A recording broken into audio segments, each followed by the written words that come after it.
অতীতের প্রতিহিংসার জন্য আর পুনরাবৃত্তি না হয়। এই ভেরিফিকেশন বঞ্চনাতে তাদেরকে ফেলানো উচিত হবে না, যদি না উক্ত ব্যক্তি উক্ত চাকরি প্রার্থী কোনো ধরনের ফৌজদারি অপরাধ, রাষ্ট্রদ্রোহী অপরাধ, ডিসিপ্লিনারি কোনো ইস্যুস না থাকে। আন্দোলনটা ছিল চাকরির জন্য, চাকরিতে যেন ন্যায্যতা নিশ্চিত হয়, কোটা বৈষম্য বিলুপ হয়ে একটা ন্যায্যতা নিশ্চিত হবে। তো সেটা আমরা 43তম বিসিএসের যখন গ্যাজেট হলো এবং 1 তারিখে তাদের কর্মে নিযুক্ত থাকার কথা ছিল, তখন দেখেছি যে অনেককে বাদ দেওয়া হয়েছে।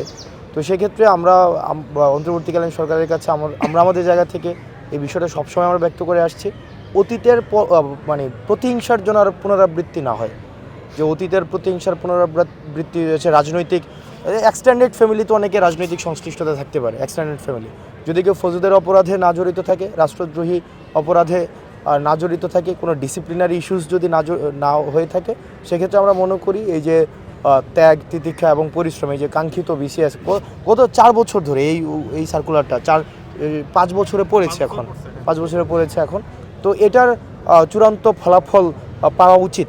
যাদের এই 3-4 ধরনের অপরাধ নাই, সেক্ষেত্রে তাদের ক্ষেত্রে কোনো ধরনের এই ভেরিফিকেশন বঞ্চনাতে তাদেরকে, আমি ব্যক্তিগতভাবে আমার জায়গা থেকে মনে হয় এই ভেরিফিকেশন বঞ্চনাতে তাদেরকে ফেলানো উচিত হবে না, যদি না উক্ত ব্যক্তি উক্ত চাকরি প্রার্থী কোনো ধরনের ফৌজদারি অপরাধ, রাষ্ট্রদ্রোহী অপরাধ, তারপরে আমলযোগ্য অপরাধ, ডিসিপ্লিনারি কোনো ইস্যুস না থাকে।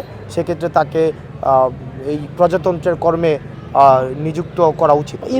ইনফরমালি চাকরি প্রার্থী যারা আছেন, যারা সুপারিশপ্রাপ্ত হয়েছেন, ওনারা গিয়েছেন, ওনারা ওনাদের বিষয়গুলো নিয়ে ওনারা কথা বলেছেন।